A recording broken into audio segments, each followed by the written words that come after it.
Bonjour, bienvenue à Inspiration. Oui, nous sommes rendus à notre 5e capsule sur ce même sujet. C'est un long mois, le mois de mars. Amen.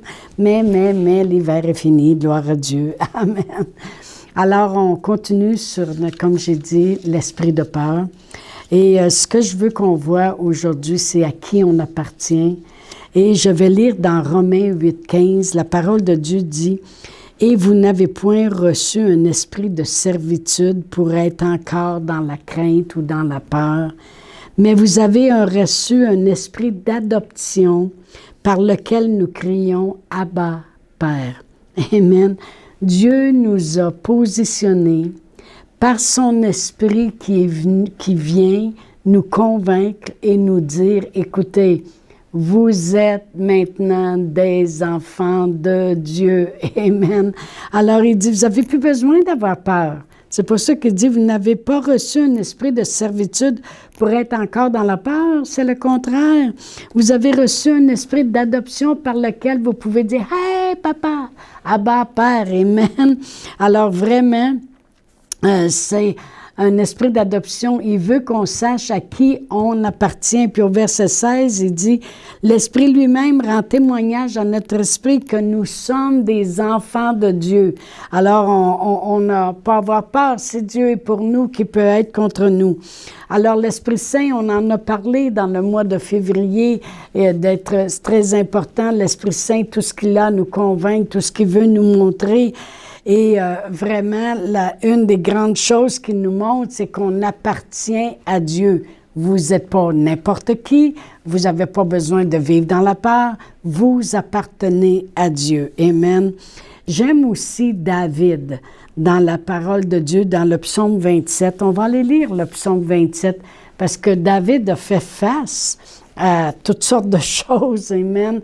Et il y avait le roi qui voulait le tuer, puis quand le roi parle à son armée, puis il dit, on s'en va tuer David, il sait qu'il y a des hommes qui obéissent au roi, puis qui sont prêts à dire, « Hey, nous autres, David, là, on l'a tué. » Alors, il y a toute une armée de Saül, le roi, qui est après lui, puis le monde serait fier de dire au roi, « On a réussi à tuer David. » Amen. Alors, David a fait face souvent à des grandes craintes dans sa vie. Mais voici comment David parle. Il dit, « L'Éternel est ma lumière et mon salut. De qui aurais-je crainte? L'Éternel, c'est le soutien de ma vie. De qui aurais-je peur? Quand les méchants s'avancent contre moi pour dévorer ma chair, ce sont mes persécuteurs et mes ennemis qui chancellent et qui tombent. » C'est pas moi, c'est eux. Amen. Si une armée se campait contre moi, mon cœur n'aurait aucune crainte. Si une guerre s'élevait contre moi, je serais malgré cela plein de confiance.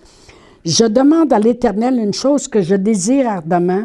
Je voudrais habiter toute ma vie dans la maison de l'Éternel et contempler la magnificence de l'Éternel pour admirer son temple. Il est tellement en amour avec Dieu et en qui il croit. Car il me protégera dans son tabernacle au jour du malheur. Il me cachera sous l'abri de sa tente. Il m'élèvera sur un rocher et déjà ma tête s'élève sur mes ennemis qui m'entourent.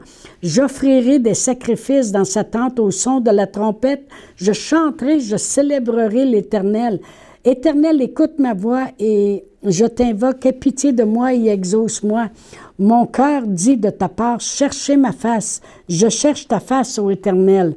Ne me cache point ta face, ne me repousse pas avec colère ton serviteur. Tu es mon secours, ne me laisse pas, ne m'abandonne pas. On sait très bien que dans l'Ancien Testament, il parlait souvent de cette façon. Il n'y avait pas une pleine...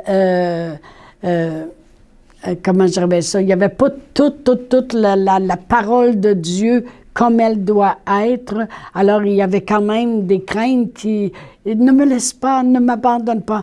Mais nous, on sait dans la parole de Dieu, dans Hébreux 13,5, la parole de Dieu nous dit que jamais il ne nous abandonnera, jamais il ne nous délaissera. Alors ça, ce bout-là, c'est pas quelque chose que nous, on peut arriver devant Dieu puis dire « Abandonne-moi pas ». Non, parce qu'on sait, nous, que Dieu dit que jamais il ne nous abandonnera, jamais il ne nous délaissera. Mais je veux qu'on voit quand même comment il plaçait sa confiance en Dieu. Il dit, car mon père et ma mère m'abandonnent, mais il dit, l'Éternel me recueille. Fait qu'il se reprend. L'Éternel, enseigne-moi ta voie, conduis-moi dans les sentiers de la droiture à cause de mes ennemis. Ne me livre pas au bon plaisir de mes adversaires quand ils s'élèvent contre moi de faux témoins et des gens qui ne respirent que la violence. Il dit, ah, si je n'étais pas sûr de voir la bonté de l'Éternel sur la terre des vivants.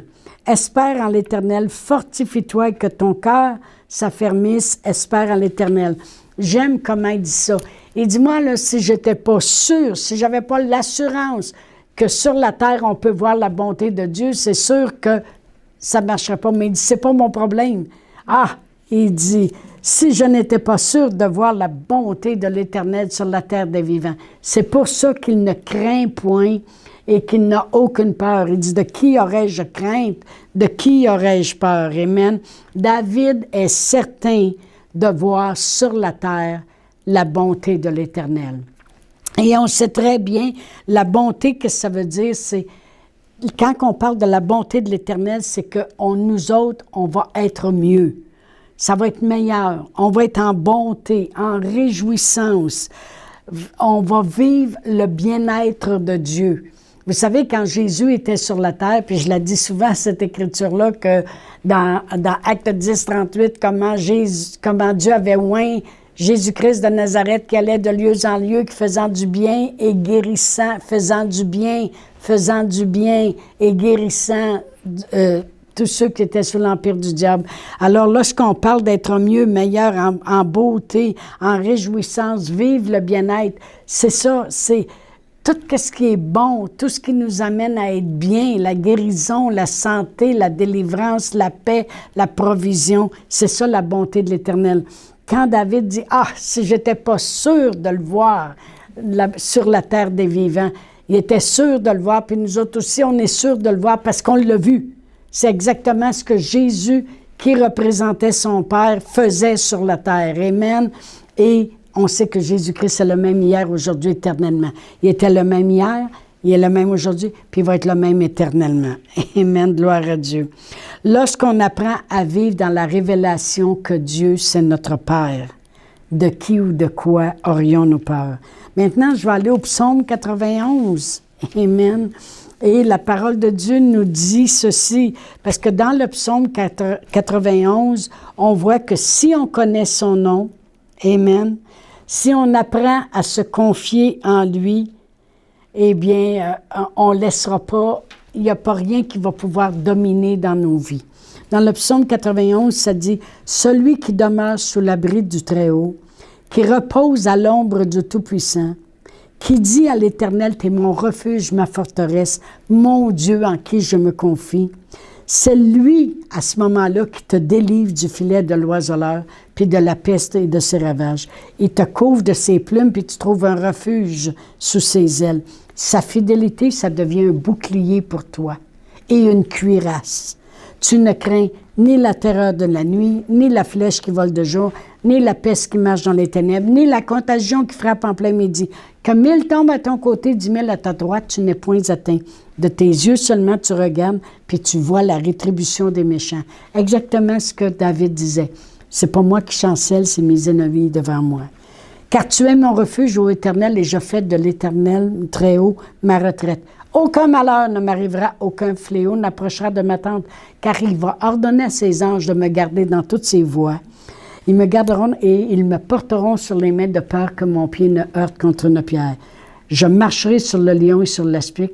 Je foulerai le lionceau et le dragon. Parce qu'il m'aime, il me délivre. Parce que je l'aime, il me délivre. Il me protège parce que je connais son nom. Savez-vous c'est quoi son nom? Mon Père. Dieu, c'est mon Père. C'est pour ça que dans Romains, l'apôtre Paul, il dit, c'est pas un esprit de peur qu'on a à avoir. Au contraire, c'est un esprit d'adoption parce que l'Esprit Saint nous dit, vous pouvez dire maintenant, Abba, Père. Amen. Il m'invoque, On l'invoque, il nous répond, il est avec nous dans notre détresse, il nous délivre et on le glorifie. Il nous rassasie de longs jours et il nous fait voir son salut. C'est très important de voir le salut qu'il nous a apporté. Amen.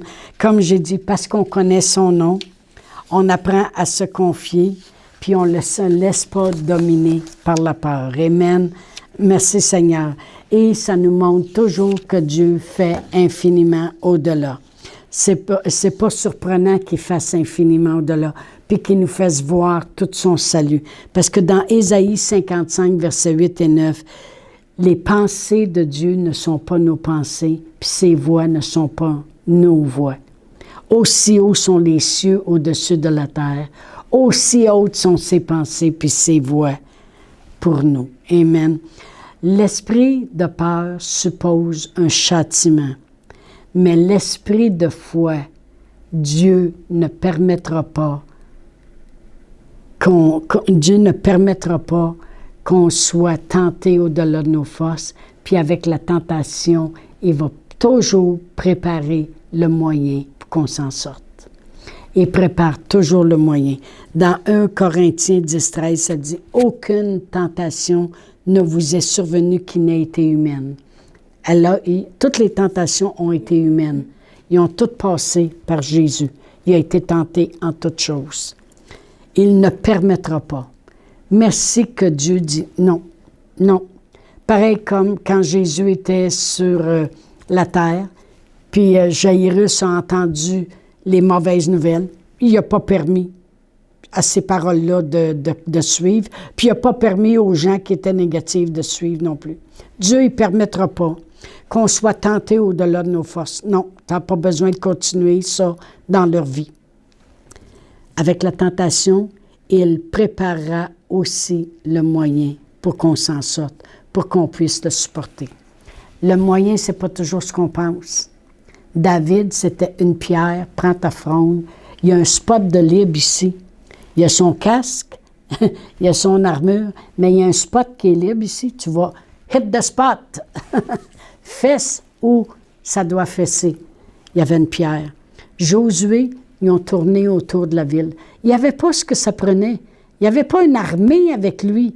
Puis la ville, c'était des murailles tellement épaisses. Jésus, il dormait à la poupe. Les apôtres pensaient qu'on n'a pas ce que ça prend, il fait tempête, puis lui, il dort. Dieu est avec nous. Si Dieu est pour nous, qui peut être contre nous? L'Esprit Saint va toujours nous montrer qu'on appartient à Dieu. Quand on sait à qui on appartient, on sait que Dieu, notre Père, va toujours préparer le moyen pour qu'on s'en sorte. La victoire est assurée. C'est notre victoire qui triomphe du monde, c'est notre foi. Amen. On est plus que vainqueurs par celui qui nous fortifie. Non, ce n'est pas un esprit de peur que Dieu nous a donné, au contraire. Son esprit nous remplit de force, d'amour et de sagesse. Amen. Alors moi, je voudrais prier pour vous. Je veux lier quand même cet esprit de peur qui pourrait essayer de vous envahir. Peut-être vous avez eu des mauvaises nouvelles au point de vue de votre santé, au point de vue de vos emplois, que vous venez de perdre votre emploi, que la manufacture va fermer, que tout va mal, le loyer va augmenter. Toutes ces choses-là pour toujours créer une pression de peur.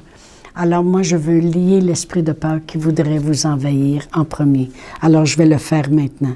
Père éternel, dans le nom de Jésus, tous ces gens qui nous écoutent, Seigneur, sans aucun doute, sont envahis souvent par cet esprit de peur qui voudrait venir les faire supposer un châtiment et créer cette impuissance des fois devant l'ennemi. Je lis ces forces sataniques au nom de Jésus. Et Père éternel, je réclame qu'il demeure toujours ferme dans la foi, qu'il garde le focus sur toi, Seigneur, qu'il prépare toujours le moyen pour qu'il s'en sorte. Alors, je crois au nom de Jésus que peu importe ce que vous faites face, Dieu va préparer le moyen pour que vous vous en sortiez. Alors, regardez à Dieu parce que j'y crois avec vous. Alors, ça fait au moins 2 en accord, moi et vous, que Dieu va vous aider dans quoi que ce soit que vous passez au travers. Tout ce que vous avez à dire, c'est Amen. Merci Seigneur. Amen. Je veux aussi inviter les gens qui tout bonnement auraient tombé sur mes enseignements, puis ne connaîtraient pas le Seigneur Jésus comme le sauveur de leur vie. Alors, je veux vous inviter à le confesser. La parole de Dieu nous dit dans Romains 10, versets 9 et 10, que si on croit dans notre cœur, puis on confesse de notre bouche, elle nous assure qu'on est sauvé. Croire quoi? Que Dieu a tant aimé le monde qu'il a donné son Fils unique, afin que quiconque croit en lui ne périsse point, mais qu'il ait la vie éternelle. Et Jésus est venu pour nous donner la vie. Il est mort sur la croix, il est ressuscité des morts, il a descendu aux enfers, il a payé le prix. Maintenant, il est assis à la droite du Père. Et il combat pour nous. Il est notre avocat devant le Père. Et tout ce que Dieu nous demande, c'est, croyez-vous que mon plan était assez parfait pour vous sauver? Et lorsqu'on dit, oui, moi je crois que Jésus a bien fait le travail, puis je te remercie Jésus de l'avoir fait. La Bible dit, vous serez sauvés. Alors, si vous voulez le confesser de votre bouche, faites-le maintenant avec moi. Dites, Père éternel, je crois dans mon cœur que Jésus était ton plan parfait, qu'il a tout accompli et que grâce à lui, je suis sauvé. Merci Seigneur Jésus d'avoir tout accompli pour moi. Amen. Amen. C'est simple. Si vous l'avez fait pour la première fois, dites-le moi. Faites-moi le savoir avec un message ou quelque chose sur mon site. Mais juste avant de terminer aussi, je voudrais vous rappeler que j'ai écrit un livre qui s'appelle « Ma fille, ta foi t'a guéri ». Et dans ce livre, vous retrouvez 30 vérités de la parole de Dieu qui nous démontrent vraiment que la volonté de Dieu, c'est qu'on soit guéri, en santé, qu'on vive vieux. Amen. Et ce livre est disponible maintenant. Vous pouvez l'avoir aussi en façon numérique pour ceux qui ont des iPads ou des choses électroniques. Et tout ce que vous avez à faire, c'est, et vous pouvez l'avoir aussi en papier, c'est d'aller sur le site de l'églisesurleroc.org. Et lorsque vous cliquez, que vous entrez sur le site, il y a une petite case à droite qui s'appelle « Boutique ». Et c'est là que le livre est en vente. Et si ça vous intéresse, ça va nous faire plaisir de vous le faire parvenir. Alors, je vous dis bonne fin de mois de mars. Et on rentre bientôt dans avril. Et oh là là, c'est merveilleux. Alors, on aura un nouveau sujet pour avril. Au revoir. Chantal Paulus est avec vous tous les jours du lundi au vendredi sur Facebook et YouTube. Vous pouvez écrire à Chantal en privé sur Messenger. Si vous avez manqué une capsule, retrouvez-la sur la section vidéo de Facebook ou sur YouTube si vous désirez faire un don par Interac. Voici l'adresse courriel capsule.inspiration au pluriel @gmail.com. Le mot de passe est inspiration au pluriel. Vous pouvez aussi faire un don par www.eslr.org/dons.